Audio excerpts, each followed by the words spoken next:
देखिए, Patna civil court में जो बार बार बम से उसे उड़ाने की धमकी दी जा रही है, इससे सिर्फ सिक्योरिटी अलर्ट कहकर आगे बढ़ जाना आसान है। लेकिन अगर आप जरा रुक कर सोचेंगे तो ये मामला सिर्फ एक कोर्ट बिल्डिंग का नहीं है। ये उन हजारों लोगों की कहानी है जो हर बार उम्मीद लेकर कोर्ट पहुंचते हैं। अब आप मान लीजिए, आप सीतामढ़ी या सासाराम से सुबह 4 बजे निकले, आपने ट्रेन पकड़ी, फिर ऑटो में बैठे, हाथ में मोटी सी फाइल दबाए कोर्ट पहुंचे। गेट पर पहुंचते ही आपको उम्मीद है कि आज सुनवाई होगी, जमीन वाले केस में कुछ फैसला आगे बढ़ेगा। लेकिन जैसे ही आप गेट पर पहुंचते हैं, पुलिस कहती है कि हमें बम की धमकी मिली है, आज की कार्रवाई रोकी जा रही है। अब आप बताइए कि आपके दिन का क्या, आपका किराया, आपका समय, आपकी उम्मीद, ये सब कौन लौट आएगा? हर बार लगभग एक जैसा पैटर्न फॉलो हो रहा है। महत्वपूर्ण सुनवाई के दिन धमकी मिल रही है, कोर्ट खाली कराए दिए जा रहे हैं, जांच और फिर नई तारीख मिल जा रही है। अब सुरक्षा में कोई जोखिम नहीं लिया जा सकता, ये बिल्कुल सही बात है। सुरक्षा से कोई बाईबंदी नहीं होनी चाहिए, लेकिन हर बार पूरा काम रुक जाना, ये तो बहुत बड़ी चिंता है ना। क्योंकि उस दिन सिर्फ एक बड़ा केस नहीं टलता, सैकड़ों छोटे छोटे केस भी आगे खिसक जाते हैं। और यही असल असर है।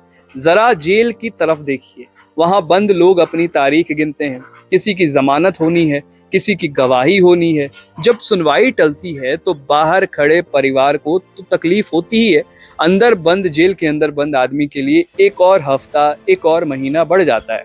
उसके लिए सुनवाई स्थगित हो जाना, आगे बढ़ जाना एक शब्द नहीं है, ये उसकी आजादी का समय बढ़ जाना है।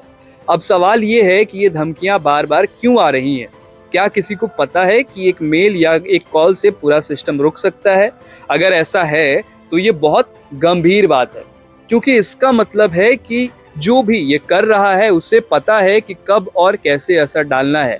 इसमें संभवतः ये भी हो सकता है कि वो कोई एक सुनवाई को रोकने की कोशिश, टालने की कोशिश कर रहा है। अगर जांच हर बार खाली लौट रही है तो फिर तकनीकी तौर पर सख्ती क्यों नहीं हो रही है? Cyber training, cyber tracking, digital निगरानी, कुछ तो ऐसा होना चाहिए जिससे ये सिलसिला रुके। आपने शायद गौर किया होगा कि बिहार में नहीं, पूरे देश में, दुनिया में लोग कोर्ट को एक आखिरी उम्मीद मानते हैं कि गांव का आदमी भी कहता है कि कोर्ट में बात साफ हो जाएगी, कोर्ट में मिलेंगे। लेकिन जब वही कोर्ट बार बार बंद मिलता है तो धीरे धीरे भरोसा हिलता है। लोग खुलकर नहीं कहते, मन में सवाल जरूर होता है कि क्या हमारा केस कभी आगे बढ़ेगा।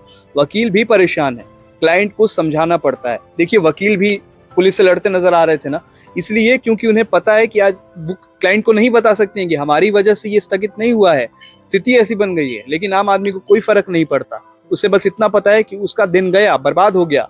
उसे ये नहीं दिखाई देता कि किसकी वजह से, वो ये दिखाई देता है कि उसकी फिर एक तारीख आगे बढ़ गई। अब ये मुद्दा सिर्फ एक खबर नहीं है, ये सिस्टम की क्षमता की परीक्षा है। क्या ऐसी व्यवस्था बन सकती है कि धमकी की जो जांच है वो चले और बाकी कोर्ट का काम भी बंद ना हो? क्या सुनवाई ऑनलाइन मोड में नहीं जा सकती? क्या संवेदनशील मामलों के लिए अलग सुरक्षित व्यवस्था हो सकती है? क्योंकि अगर हर बार पूरा दिन रुकता रहेगा, कोर्ट में सुनवाई नहीं होगी, तो बैकलॉग कितना बढ़ जाएगा। कोर्ट में पहले से इतनी फाइलें मौजूद है जिस पर अभी सुनवाई नहीं हुई है। आप सोचिए, एक राज्य जहां पहले से इतनी केसें लंबित हैं, वहां कोर्ट हर कुछ दिनों में एक दिन यूं ही चला जाए तो असर कितना बड़ा होगा। ये सिर्फ पटना की बात नहीं है, ये पूरे बिहार की न्याय व्यवस्था की बात है। सीधी बात है कि धमकी चाहे झूठी हो या सच्ची हो, उसका असर जो है ना, वो जमीन पर दिख रहा है, उसका असर बहुत सच्चा है। और अब जब हम असर की बात कर रहे हैं तो समाधान भी असली और ठोस होना चाहिए, वरना लोग आते रहेंगे, खड़े रहेंगे और फिर एक तारीख और मिलेगी, फिर लौटेंगे, और ये चिंता जो है लोगों की कभी खत्म नहीं होगी, सुनवाई कभी नहीं होगी। शायद न्याय मिलने में यूं ही देर होती रहेगी। इस खबर को लेकर अपने विचार हमें कमेंट बॉक्स में जरूर बताइएगा। विचार लाइव देख रहे थे आप, मेरा नाम है विकास सिंह, धन्यवाद।